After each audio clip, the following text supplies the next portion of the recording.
Hey Maya, how are you? Oh, Oh yeah. Let's see. Doo-doo.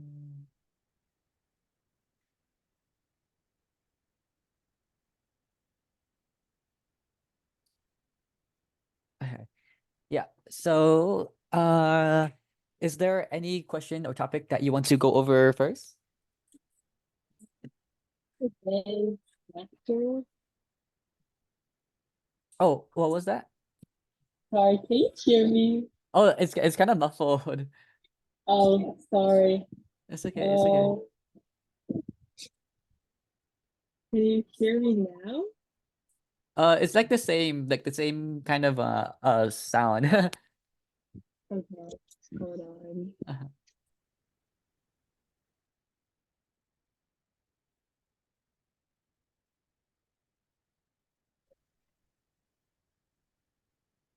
Is it still muffled? Oh no no, that's much better. That's much better now. Oh, okay. Uh-huh. I said, can we go over today's lecture? Oh, today's lecture? Okay, yeah. Yeah. Uh-huh. Let's go over today's lecture.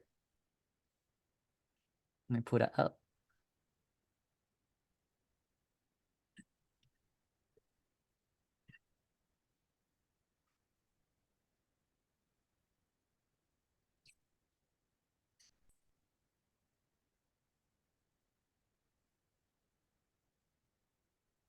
Okay, so he went over the hydroboration oxidation mechanism, right? And let's first go over what hydroboration oxidation reaction is first before going over the mechanism.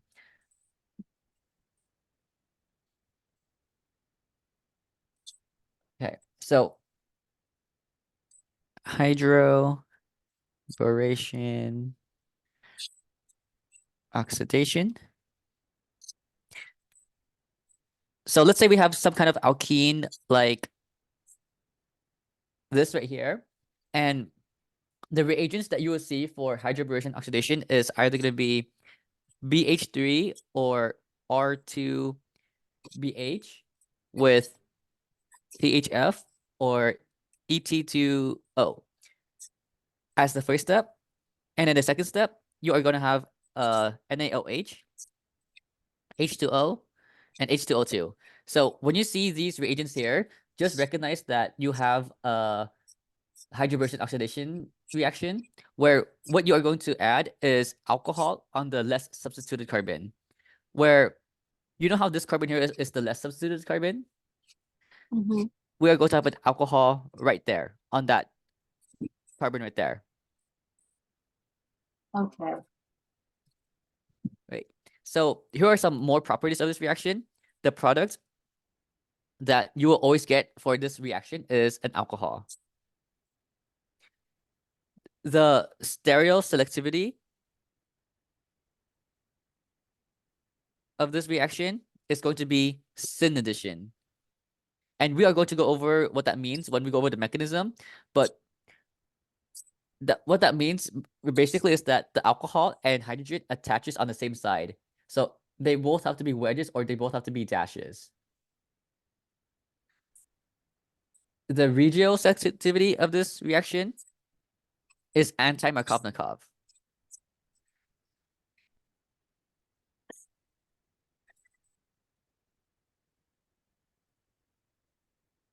where that means that the nucleophile attaches on the less substituted side of the alkene. Markovnikov means that the nucleophile will add onto the more substituted side of the alkene. The intermediate that this reaction goes through is called trialkyl borane. Okay. Where that means that we have a boron attached to, let's say, like three alkyl groups, or um, it could be three OR groups, right? That. And the mechanism of this is really long. And like for all the tutors that I tutored, like quarters, the 118B professors never tested the mechanism for hydroboration oxidation. They just tested this reaction on predicted products and synthesis realms. So I highly doubt that the mechanism of this reaction is going to be on the exam. But Pascal, this is Pascal's first time teaching this class, so I'm not too sure on Yeah. that. Um, where the mechanism is going to be an electrophilic addition. Okay, so do you want to go over the mechanism of this reaction or move on to like the predicted products of this? Um, I guess we could just move on. Okay. So let's do some practice ones on this hydroboration oxidation stuff. Let's say we have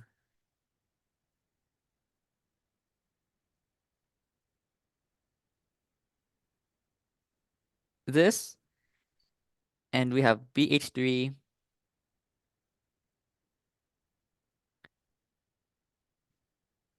to BH, THF,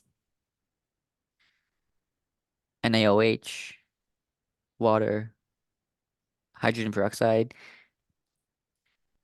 When you see these reagents here, the boron and hydrogen peroxide, then you know that this is going to add an alcohol on the anti-Markovnikov position or the less substitutive position. So which carbon would the alcohol be attached to here? The top one or the bottom one? The top one. Yep, the top one. And we are actually going to get two different products here because you know how the alcohol can attach on the wedge or dash Mm-hmm. in this case? This, right? What does that make the methyl group here? What do you think the methyl group has to be?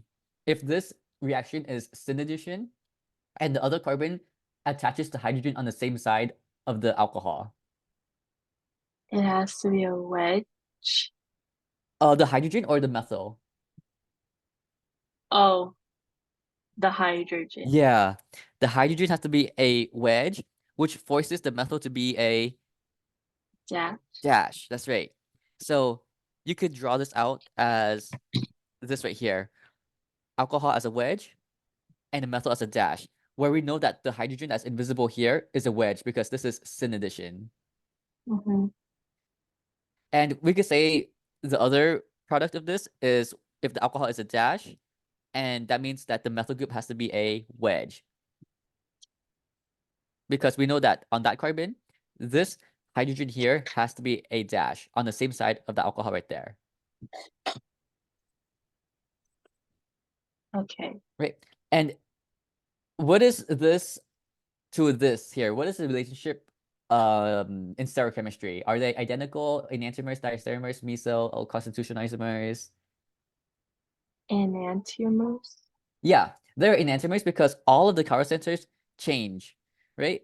So instead of drawing this here, you could write plus enantiomer, or you could draw that symbol there, which basically means it's a racemic mixture.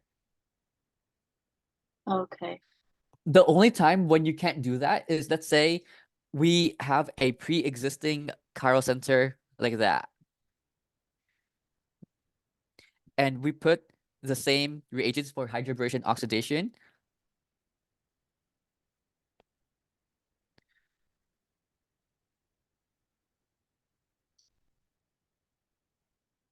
right? We know that our two products are going to be when, let's say, the alcohol is a dash that forces the methyl to be a wedge because we know that the hydrogen is also a dash on that carbon, right? The other product is going to be if the alcohol was a wedge, which forces the methyl to become a dash. What are these two molecules in relation to each other? Diastereomers. Yeah, diastereomers, right? Because these two chiral centers here changed, but this chiral center here stayed the same. If some chiral centers changed and some chiral centers stay the same, then they are diastereomers. So if you write this, you cannot put plus enantiomer or that symbol right there because those are not enantiomers of each other. Mm-hmm. So it actually depends on if your molecule is chiral or not. If your molecule starting material is achiral and you create chiral centers, then you will have enantiomers. But if your starting material is chiral and it does already has pre-existing chiral centers and you create new chiral centers, then your molecules or products will be diastereomers. Okay. Yeah. And now let's see the other hydroboration oxidation problems here.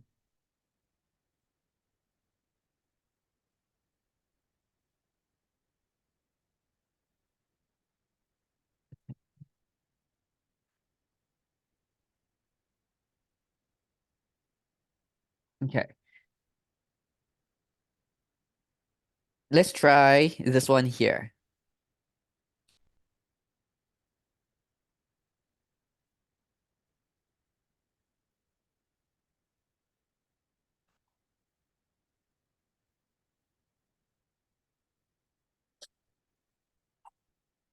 And we said that the reagents for hydrogen oxidation could be R2BH, which this is just that. If you see a boron with H and some kind of R group, where CY here just basically shows a cyclohexyl group like that.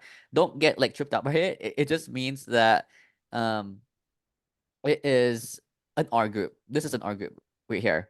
Where think of this as R2BH, where that can still do hydroboration oxidation. Right. The most important thing here is that you need to recognize the reagents and what the reaction is. If you see boron with a second step of hydrogen peroxide, H2O2 somewhere, then you have a hydroboration oxidation reaction.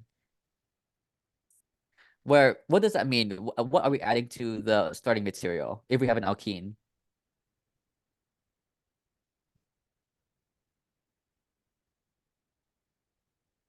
Um, are we adding an alcohol? Uh-huh. We are adding an alcohol, and on which carbon of the alkene are we adding the alcohol to? Right?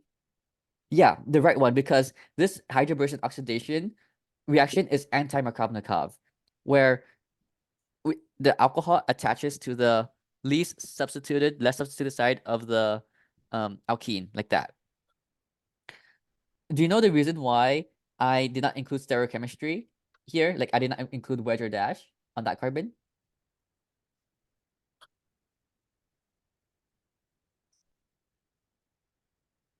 Um,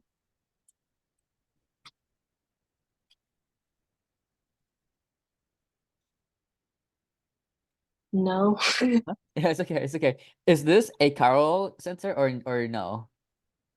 Um, no. Yeah, it's not a chiral center because that carbon there has two of the same groups, hydrogens. If that's not a chiral center, then we don't include wedges or dashes.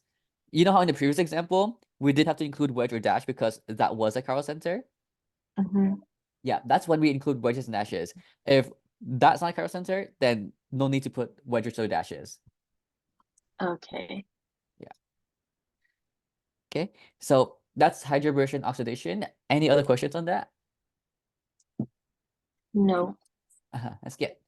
So now, yeah. Oh yeah. Hey Kimila, do you have any questions? Any questions you want to go over or Oh yeah, topics? but if you already have some questions, like I can wait, no worries.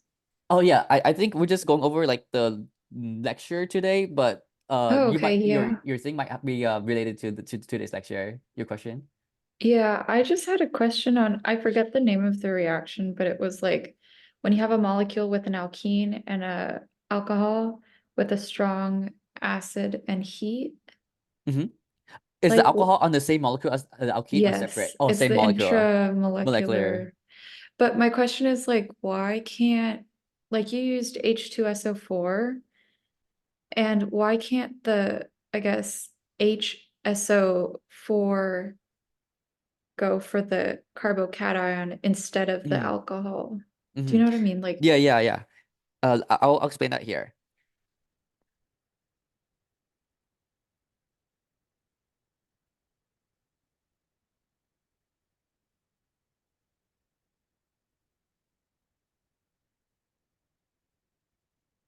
So in the starting material, we have an alkene and an alcohol in the same molecule as the alkene.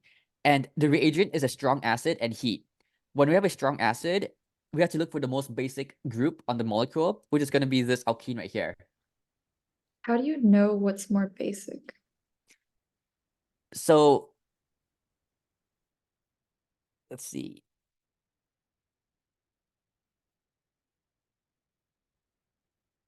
You know how this alkene here can do resonance, and um we know that that is going to have that kind of resonance structure like that, right?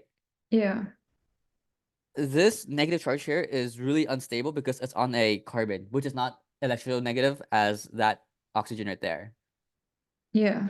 So to tell if something is more basic, you have to look for your atom with the least stable negative charge, which is this carbon atom here with that negative charge right there. Okay. Right. So Since that's least stable, it's more reactive. as a rule of thumb, will it always be the alkene in comparison to the alcohol? Yeah, yeah. It will always be the alkene over the alcohol. Okay. And then the HSO4, like if we already deprotonated it, it wouldn't attack the carbocation. Like it wouldn't. Uh-huh. Yeah, it Yeah. wouldn't, and I'll explain why it wouldn't as well.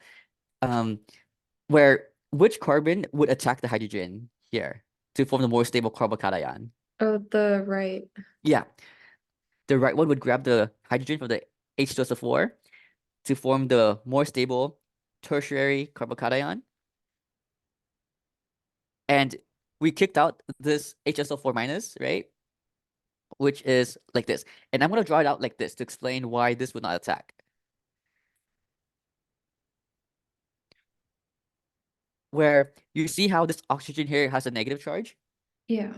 This oxygen with the negative charge can do a lot of resonance here. It could do resonance with this carbonyl, and it could also do resonance with this carbonyl. If it has more resonance, is it more or less stable? More stable. Yeah, and that means that it is less reactive, right? So this HSO4 minus is a weak nucleophile because it has a lot of resonance stabilization going on. Oh, okay. So And that's why. Oh, uh-huh. sorry.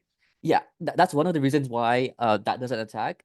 The other reason why it doesn't attack and this alcohol attacks first is because you notice how this is an intramolecular reaction here, Yeah. where the nucleophile is on the same side as the same molecule as the electrophile. If we have an intramolecular reaction, then that's going to be one of the fastest reactions in organic chemistry. They happen faster than intermolecular reactions. Like if the nucleophile is on the same molecule as the electrophile, they happen really fast, the intramolecular reactions. Okay. Okay. Those reactions and acid-base reactions are the fastest reactions. Okay. Sounds good. Right. Where we know that this is the nucleophile, the oxygen with the lone pairs. So we just number that from the attacking atom to the atom being attacked, which is that carbocation right there, where we form a six-membered ring. And one of the atoms of the six-membered ring is the oxygen, and that's atom number 1. So let's draw in the template of the six-membered ring, where the first atom is atom 1. And then we know that that atom oxygen is still bonded to a hydrogen, which gives that a positive charge because it has 3 bonds. And also now we have to draw in the rest of the groups. At carbon 3, we see that we have a methyl group. At carbon 6, we have a methyl group and an ethyl group, which is this methyl group here and that ethyl group right there on carbon 6. Yeah. Right. And then the very last step here is just to deprotonate that. And you can use either the HSO4 minus to deprotonate it, or you could use the alcohol itself, but it's probably more common to use the HSO4 minus to deprotonate that and reform the acid catalyst Okay. and neutralize that oxygen positive charge and make this final answer here. Okay. I see. Cool. Yeah. Thank you. Yeah, no problem. Okay. So any other questions? If not, we could go on to the next reaction that I went over today. That sounds great. Okay. So now the next thing he went over is reactions with peroxyacids. So a peroxyacid looks something like this, where we have an R group attached to a carbonyl that's attached to this OOH here, where the bond between oxygen and oxygen is going to be a weak, unstable bond. You could see MCPBA as one example of that. So if you see MCPBA on the arrow, just think of the reaction with peroxyacid, because the structure of MCPBA looks something like this.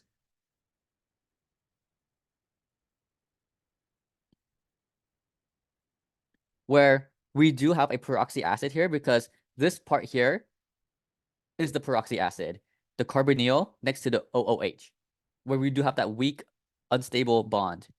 You don't need to know the structure of this. You just need to recognize that MCPBA is a type of peroxyacid. You could also see like the R group could be any kind of R group. It could be a phenyl group like that, right? So if you see some kind of R group with the peroxyacid still, which is the most important thing, then you know that we have a reaction with a peroxyacid. So what this peroxyacid does to an alkene, like let's say we have MCPBA as an example, that would create an epoxide. And that epoxide there could either be a wedge or a dash. Where what do you guys notice about the stereoselectivity of this reaction? Is it syn addition or anti-addition? Sin. Yeah, it is going to be syn addition, because we see that the two bonds there are on the same side. Let's see. Let me pull up the notes for that.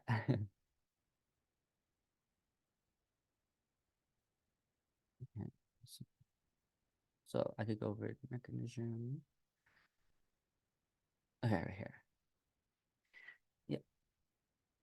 So this reaction here, the product is your epoxide.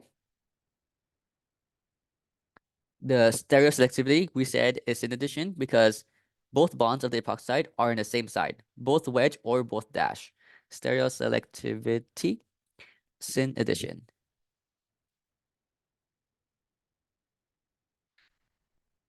Regioselectivity, there is none, because both carbons of the alkene have the same bond. There's no Markovnikov or anti-Markovnikov position. Like, there is no nucleophile that attacks the more or less subcarbon. They both attack the oxygen.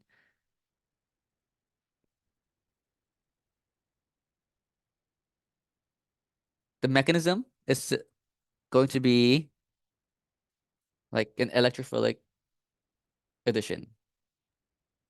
Quick question. Yeah. For the exam, do you think he'll ask us like specifically what the regioselectivity is for each reaction?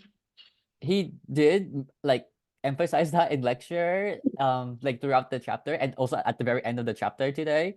Yeah. So there is the chance, like a multiple choice question or like a fill in the blank question, like what regioselectivity or stereoselectivity does this reaction do? But I don't know how Mescal's exams are, but I think he will ask some kind of question like that. Oh, okay. Gotcha. Yeah, Thank you. and I saw that he posted an announcement that he's gonna post the practice midterm, Yeah, so I'll see that. tomorrow. Yeah. Okay. Thank you. Uh-huh. So here's gonna be the mechanism, which is really weird. Everything happens in one step, but there's a lot of arrows in that one step. So let's say we have this alkene right here, and then I'm gonna draw in the peroxyacid like this. Right? Where we have a carbonyl here with the OOH. Okay. So this oxygen here, right, with the OH is gonna be the oxygen of the epoxide. So I'm gonna highlight that the oxygen of the epoxide, where that oxygen is electrophilic. That's weird because you know how usually oxygen is usually the nucleophile with the lone pairs of electrons that is really negative. The reason why it is a electrophile is because it has a good leaving group right here. And the reason why this is a good leaving group is because when it leaves with a negative charge, this negative charge here is really stable because it could do resonance with the carbonyl. If the leaving group that leaves with the negative charge is stable, that makes it a good leaving group. I'm gonna color code the other atoms as well to keep track of everything that's going on in this mechanism. Since we said that this oxygen here is the electrophile, one of the carbons of the alkene is going to attack the electrophile and kick off this leaving group by making a double bond between this oxygen, pink oxygen, and that carbonyl carbon right there. But what's the problem here? Once we create that double bond, do you guys notice any problems? Too many bonds. Yeah, this carbon here will have too many bonds. It will break the oxide rule, which means that we have to pop this double bond onto the oxygen, giving that oxygen a negative charge. But instead of drawing that, we know that that negative charge is going to grab that hydrogen right there. So this oxygen here with the negative charge is going to attack that hydrogen right there. And when that happens, this bond between oxygen and hydrogen is going to go onto that oxygen, giving that a negative charge. Where that oxygen negative charge is just going to go and attack the other side of the alkene like that. So these four arrows here are happening simultaneously, where the product is going to look something like this.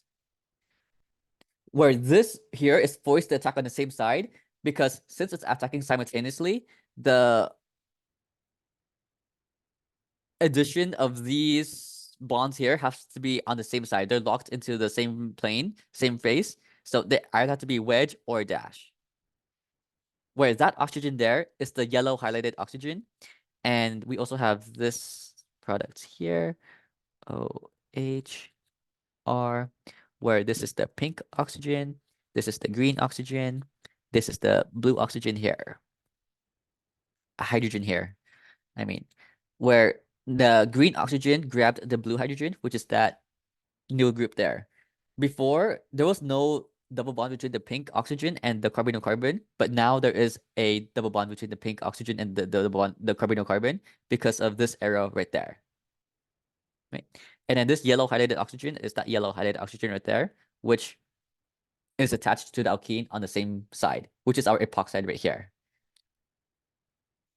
And it could be that as well. But they have to be the same bond.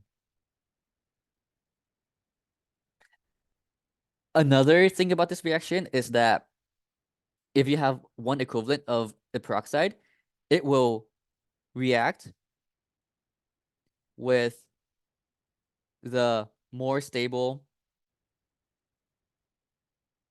alkene. If you have multiple alkenes in the starting material. So let's say we have this starting material here, and we react that with one equivalent of MCPBA. What product do you guys predict given these reagents and reactants?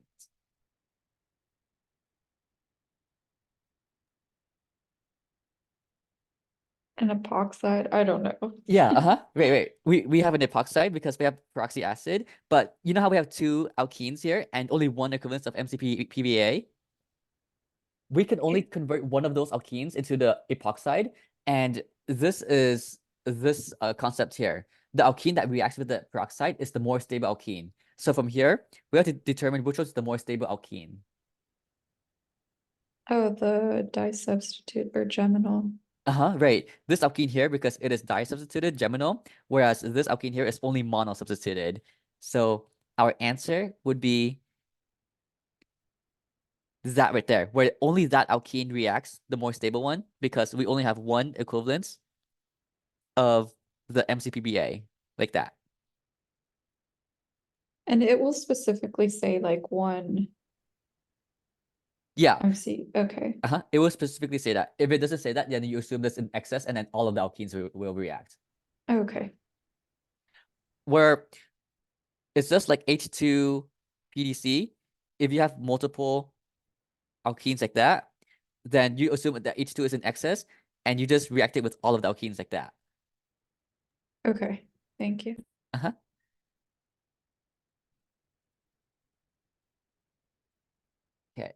So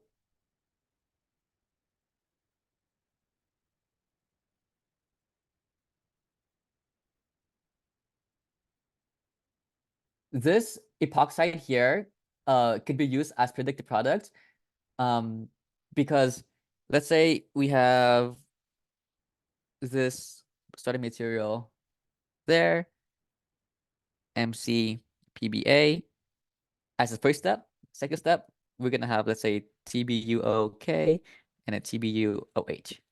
Okay, let's try this here. What's gonna happen in the first step?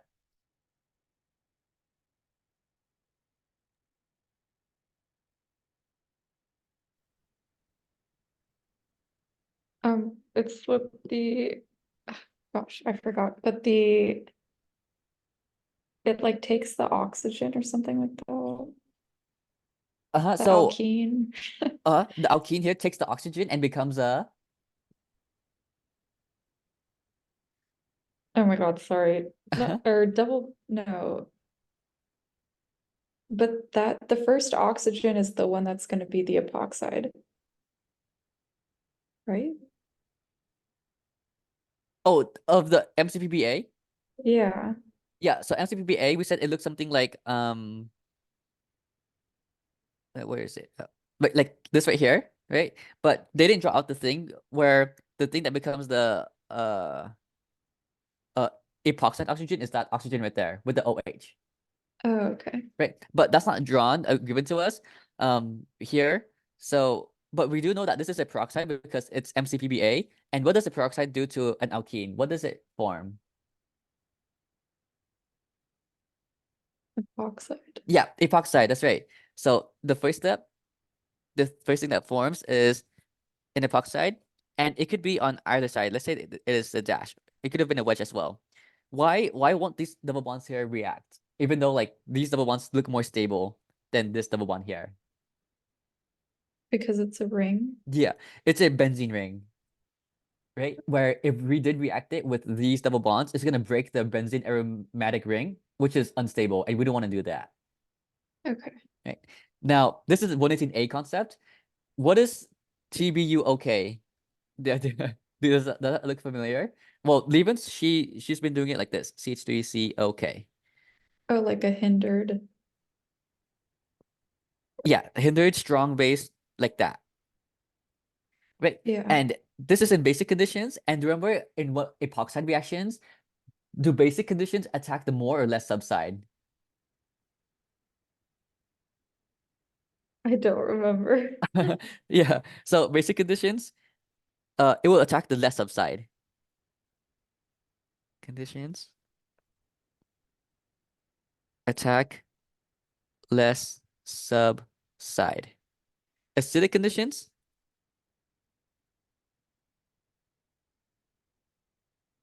you attack the more subside.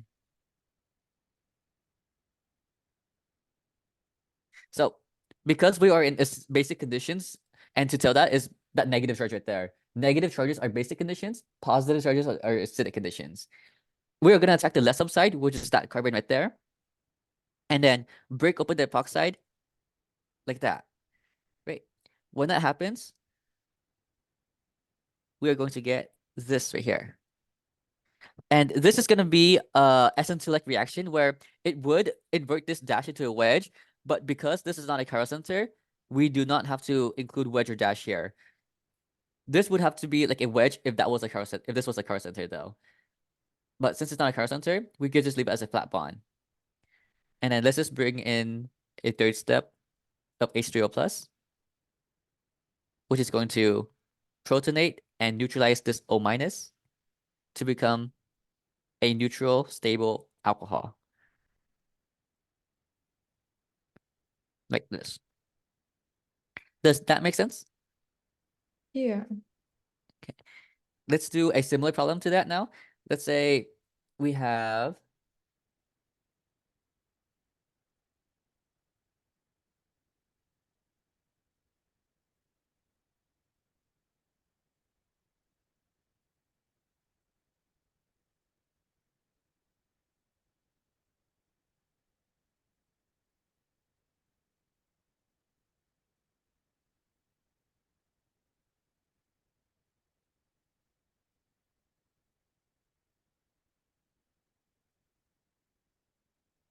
okay. So I forgot to mention another thing for peroxide, right? I said that you can see this MCPBA and an R group can be anything like a phenyl group, right? You could also see that as RCO3H. So when you see O3 next to a C, then this is a big, big signal of a peroxide or peroxy acid, right? So that could show up on the reagent arrow as well, instead of this MCPBA or this right here. These are like different drawings of peroxy acids, where the O3 is there to show that this is the C here, and this is the OO3, like the three oxygens there. That CO3 is that right there.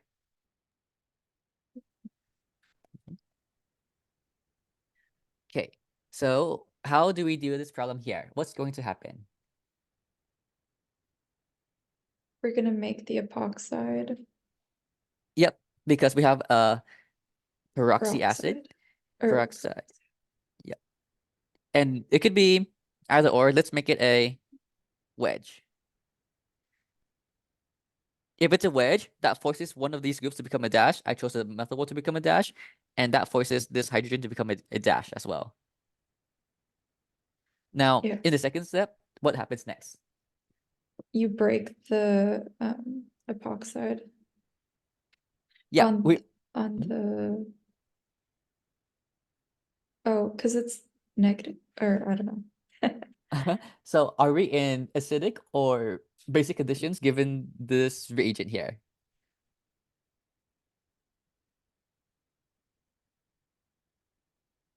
Isn't it H2. neutral? Uh, so it is neutral, H2SO4, right? But H2SO4 is a strong acid, and if we have a strong acid, we have to look for our most basic atom, which is this oxygen right here. So the very first thing that happens is to protonate that epoxide oxygen with the strong acid. Whenever you have a strong acid in your reagent, always look out for your most basic atom in your reactant. In this case, our most basic atom is that oxygen of the epoxide right there. Once that happens, what charge would this oxygen have here now that is protonated? Positive. Yeah, positive charge. And this is where the positive charge conditions come to make the acidic or basic conditions. Acidic. Yeah, acidic. Oh, And so another, it the epoxide can have the charge, but also I forget the name, but the H2SO4, if that would have had a charge, that could have also, right? Because the last example, that was the one that had the charge. yeah, in the last example, this was one that has the negative charge. Another acid that you can see is H3O plus, where we do see that plus charge right there on the H3O. Okay, so like I forget what it's called, the nucleophile, the number 2, Huh? like that can have the charge, or the epoxide can have the charge, and that will tell us if it's acidic or basic. Right, right. That's Okay. correct. Where positive charge is acidic, negative charge is basic. Okay. And another way to think about it is that you know how H2SO4 is a strong acid, like in all of the reactions, like Yeah. NaOH is a base, H2SO4 is an acid. That's another way to think about that as well, Okay. right? Where the reason why the nucleophile attacks the more subside is because you know how that more subside will create the more stable carbocation because it's more substituted. Yeah. That's why the more substituted carbon resides the most positive charge, right? The positive charges prefer to be on the more substituted carbon, which is why there's more positive charge on that more substituted carbon than this less substituted carbon.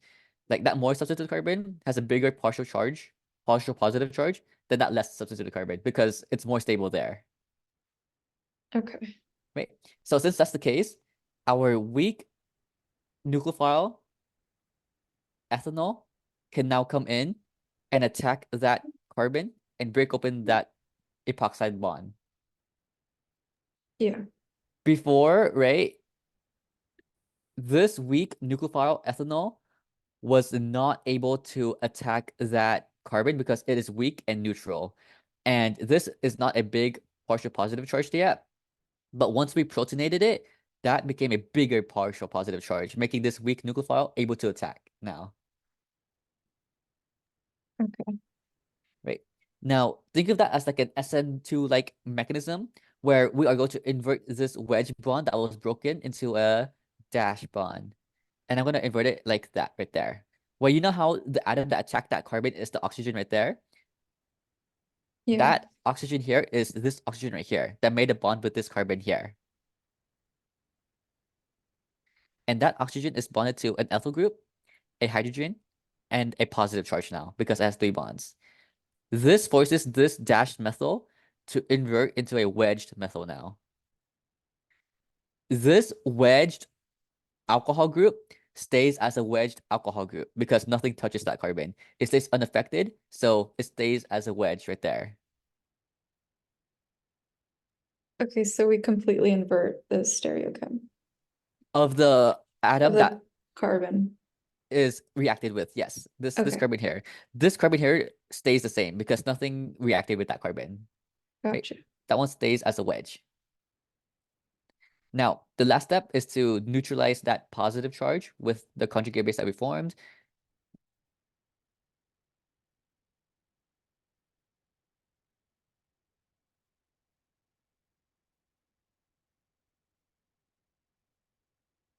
Like that. And H2SO4 is reformed because we used HSO4 minus to grab that hydrogen and neutralize this OR group there. And what is the stereoselectivity of this reaction here? What do you notice about the alcohol group bond and the OR group bond? Are they syn, anti? Anti. Yeah. Yeah, anti. That's right. That's right. Okay. That's important. Because you know how the nucleophile here was an alcohol? If your nucleophile was a water molecule instead, like H2O instead, what is this group going to be if we used water?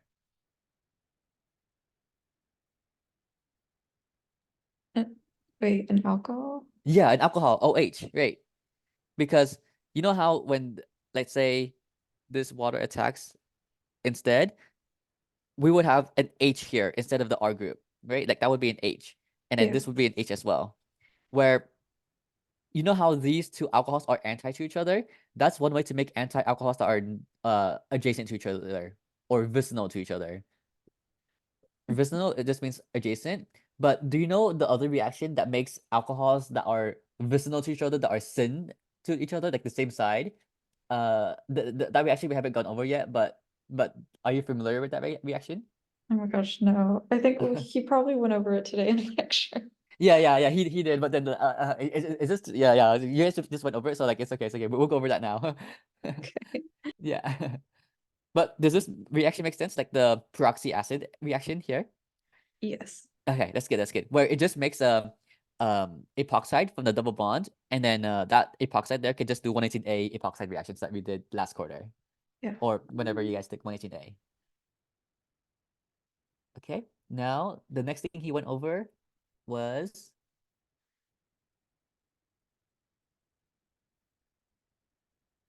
see, what is this?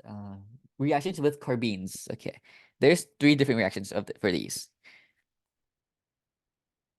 Okay, reactions with carbenes. Let me go here.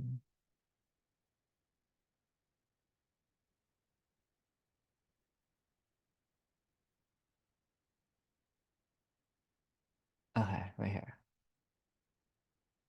Okay.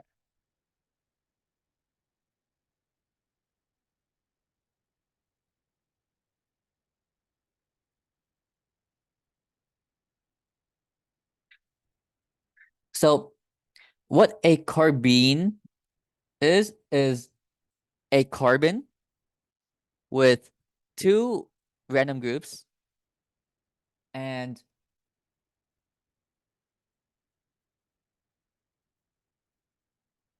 one lone pair of electrons like that.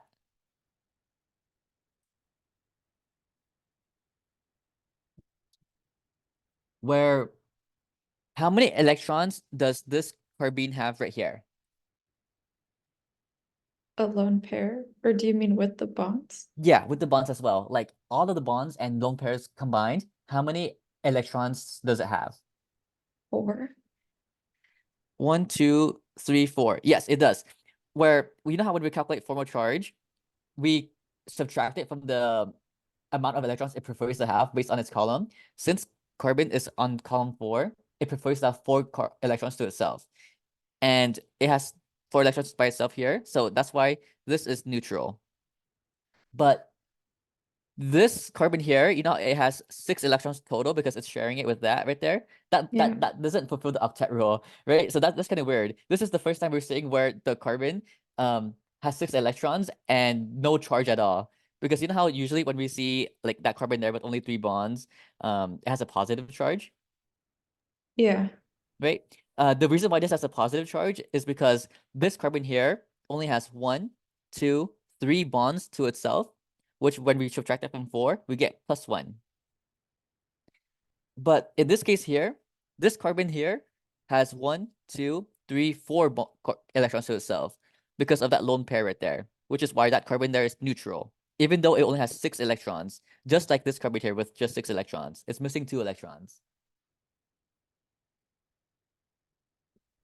Right? Where the missing 2 electrons are like causing that carbon to have an empty p orbital here. This orbital is empty because that carbon is missing 2 electrons. Oh wait, speaking of like orbitals, do you think he'll make us draw them out? On the test, Yeah. he did draw them out on the a lecture, and usually professors don't do that. But Mescal, this is his first time teaching 118B, so I don't know how Okay. his things are. But Okay, sounds good. I'll see when he posts the practice. Okay, thank you. Yeah. Uh-huh. But usually professors don't make you draw out the p orbitals. Okay. Okay, so that's an carbene where because it has a lone pair of electrons, it could be a nucleophile.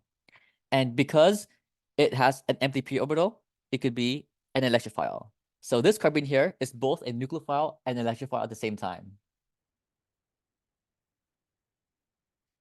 Sorry, Okay? can you say that one more time? Yeah.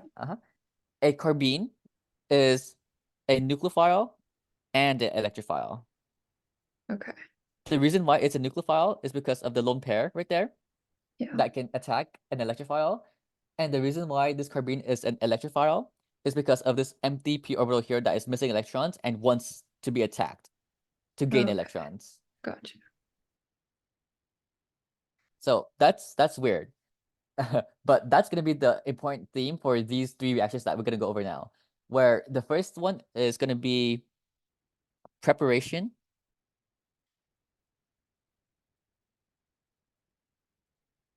Via diazo methane. Right. So let's say we have an alkene like this, and the reagents you see are CH2, N2, and you see this under light, heat, or some kind of metal, like copper. Okay. What you are going to do is that you are going to form a cyclopropane ring, not an epoxide, but a cyclopropane, a 3-membered carbon ring like that. And they are going to be syn addition because they attack on the same face. So both bonds have to be the same. They have to be both wedges or both dashes. Okay. So now let's go over this mechanism.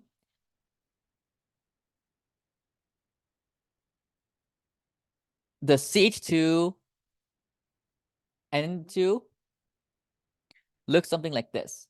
Let's say we have that C there, the N there. And we also have, let's say, well, Pascal showed it like this with a negative charge.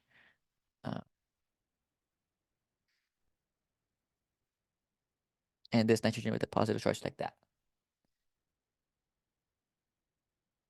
Okay. So this is CH2 N2 right here, where how many lone pairs of electrons does this negatively charged nitrogen have with a double bond? 2. Yeah, 2 lone pairs, that's right. Because we know that nitrogen is in the 5th column, which prefers to have 5 electrons to itself. But here, if it has 2 lone pairs, it will have 1, 2, 3, 4, 5, 6 electrons to itself. Where 5 minus 6 equals -1, which matches up with this negative charge there.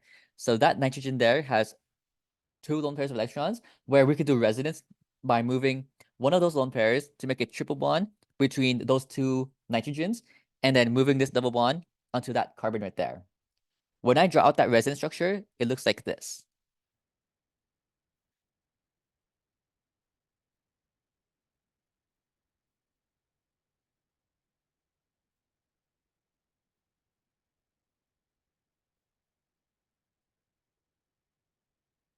Right? Where now this nitrogen is neutral because it has 5 electrons to itself. 1, 2, 3, 4, 5.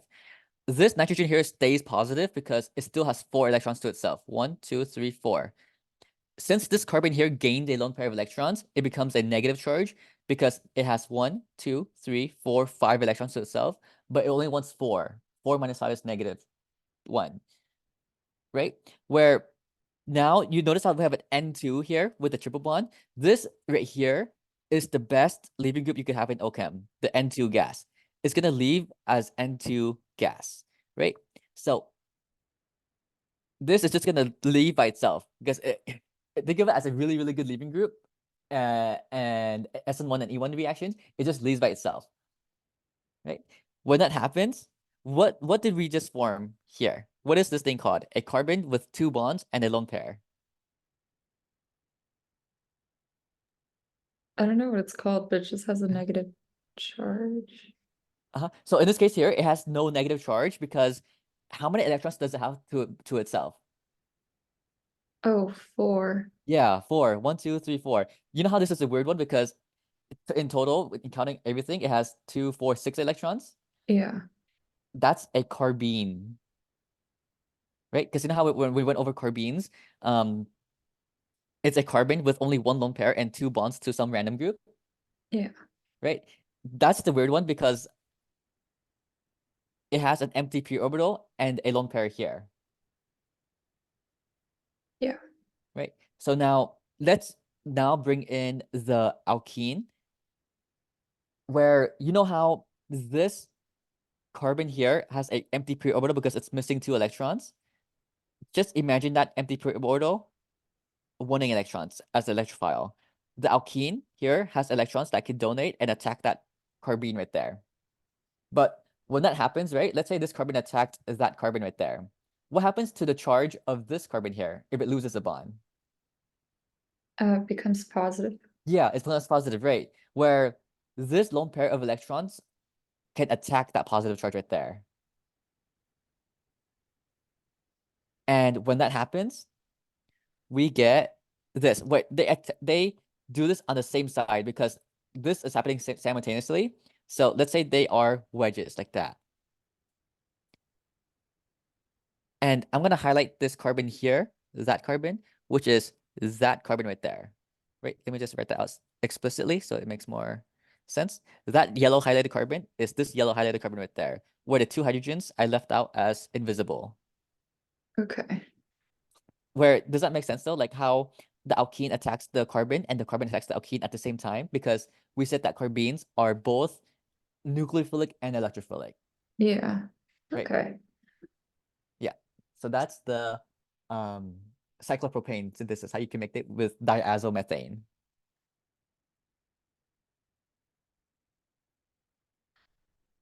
Okay. Okay.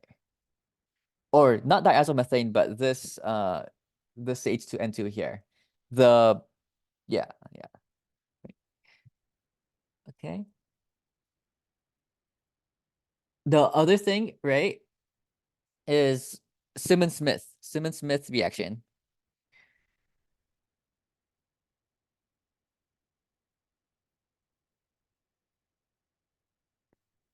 So if you have this alkene and you react it with these reagents, CH2I2 and zinc copper, you are going to form a cyclopropane as well, just like the previous example, where it's going to do a syn addition. So you can either have that product or this product.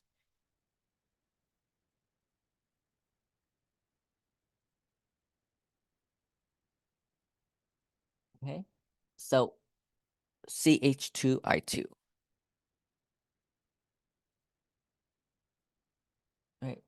Where the CH2I2 mech looks like this. HCHI. This is the CH2I2. This is happening under zinc copper, where the zinc is just going to insert itself between that carbon and iodine. When that happens, that is going to be this zinc iodine here, right? This right here was just an insertion step. That zinc inserted itself between this iodine and that carbon right there. Think of it as like the Grignard. When we have a halo bromo, like a bromo alkane like that, and we put Mg, you know how that Mg just inserts itself between that carbon and Br? That's the same exact mechanism. This is the insertion step. It just inserts itself between these two atoms here, just like the Grignard when we create Grignard reagents. Okay. Right. So now let's focus on this carbon right here. Right. That carbon has zinc I and zinc I here, where when we like he didn't go over the mechanism of this, and like the zinc I2 is just gonna leave, where this is the zinc right here, and then the two I's will leave, where that carbon that's highlighted yellow is that carbon right there with two hydrogens. And that carbon will also have a lone pair of electrons as well. Right? He just drew this exact same step right here, where he didn't draw any arrows on how that happened. He just like did that and said this is Simmons-Smith. So you don't need to know the mechanism for that. Right? And then once you have this carbene, you're gonna do the same exact mechanism here to form your cyclopropane, like that. And the other thing, reaction for this type of carbene stuff is going to be prep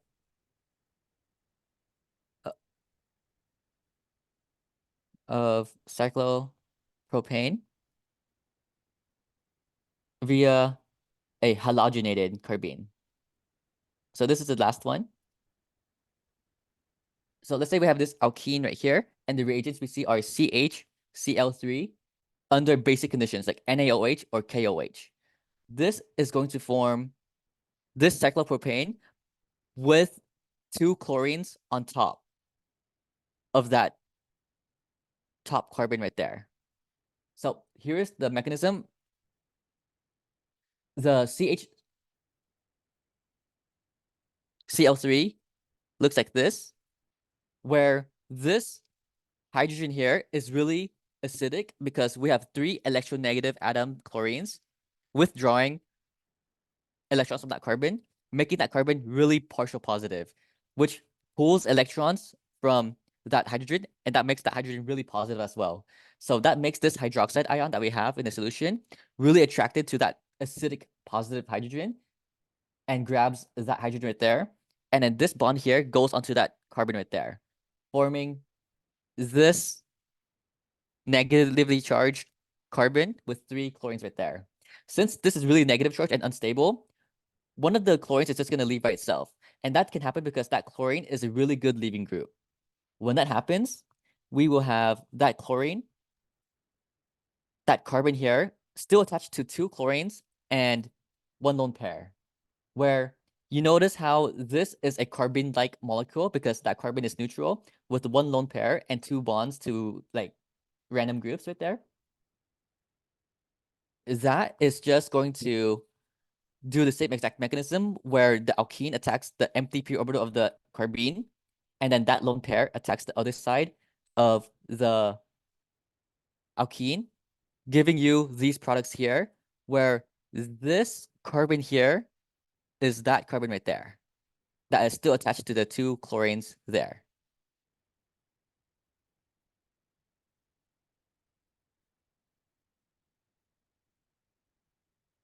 Yeah, that is it. Does that make sense? Yeah. Okay. Yeah. He didn't really go over this mechanism in detail, but that's there just in case. Okay. Pretty neat. But he did, I think he did go over this one. Okay. Will you upload these notes? Yeah, I'll upload these notes and the recording to it to the module under week 3. Yeah, on the school website. Oh, okay. Sounds good. Yeah. Thank you so much. Yeah, no problem. Thank you. See you guys. Bye. Bye. Thank you. Yeah, no problem.